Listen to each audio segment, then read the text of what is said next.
ہادی عثمان کون تھا؟ ہادی عثمان وہ تھا جس نے حسینہ واجد کو 3 کپڑوں میں بنگلہ دیش سے بھاگنے پہ مجبور کر دیا اور اس پہ دنیا حیران رہ گئی۔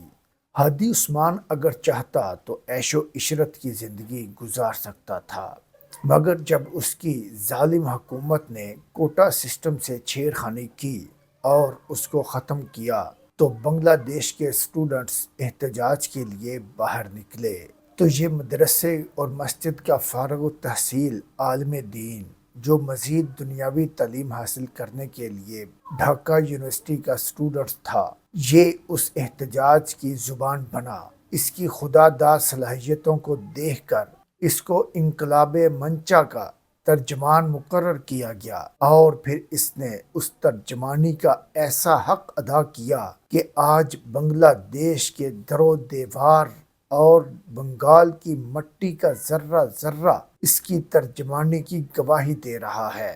اس کو دھمکیاں ملتی رہیں کہ ہم تمہاری بہنوں اور تمہاری ماں کو، تمہاری عزیزہ خواتین کا ریپ کر کے ان کو نشان عبرت بنا دیں گے، مگر یہ ڈٹا رہا۔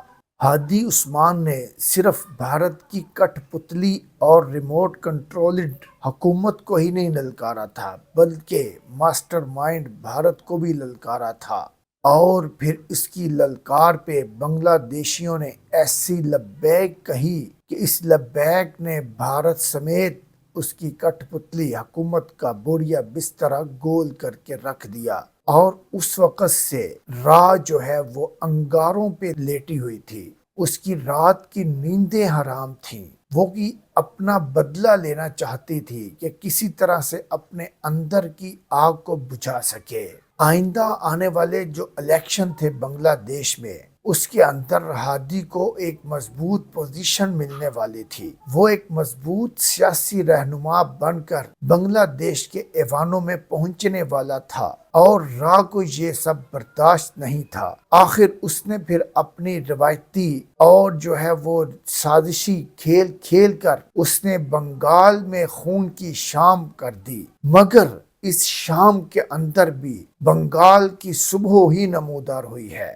جتنا بڑا جنازہ ہادی کا ہوا ہے، اس سے بڑا جنازہ بنگال کی تاریخ میں آج تک نہیں ہوا۔ جتنی محبت بنگالیوں نے عثمان کو دی ہے، اس سے پہلے کسی کو نہیں دی۔ اس محبت کے اندر بھارت کی نفرت ہے۔ جنرل الیکشن کے اندر بھارت جتنا مرضی زور لگا لے، بنگال کے حقیقی وارث ہی جیتیں گے، اور بھارت کو اور اس کی ایجنسی کو منہ کی کھانی پڑے گی۔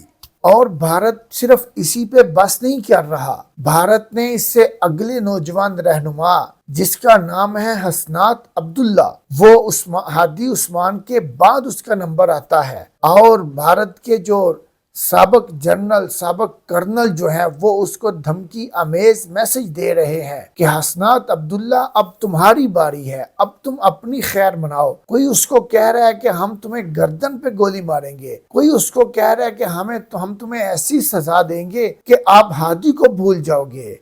ان کے ساتھ اظہار یکجہتی کرتے ہیں اور ان کو یہ پیغام دیتے ہیں کہ ہمیں امید ہے کہ آپ بھارت کے اس سازشی کھیل کا شکار نہیں ہوں گے، اور آئندہ آنے والے جو جنرل الیکشن ہے اس کے اندر انہی نمائندوں کو منتخب کریں گے جو بنگال کے حقیقی وارث ہیں، جو بنگال کو حقیقی ترقی اور حقیقی آزادی دلائیں گے۔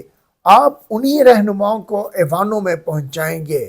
اور دوسری ایک گزارش عالمی برادری سے بھی کرنی ہے کہ پاکستان سمیت اور کئی ممالک جو ہیں وہ بھارت کی اس شر انگیزیوں کے ثبوت آپ کو دکھا چکے ہیں، کئی دفعہ دکھا چکے ہیں، اور آپ نے صرف نظر کیا۔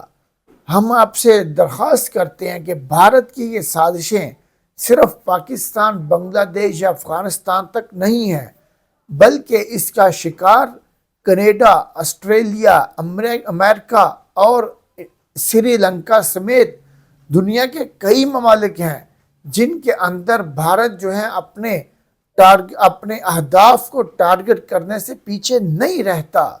اب وقت آ گیا ہے کہ بھارت کو لگام ڈالنی چاہیے اور اس کے ایسی حرکتوں کا حساب لینا چاہیے، اور اس کے لیے عالمی برادری کو غیر جانبدار ہو کر اپنا حصہ ادا کرنا چاہیے۔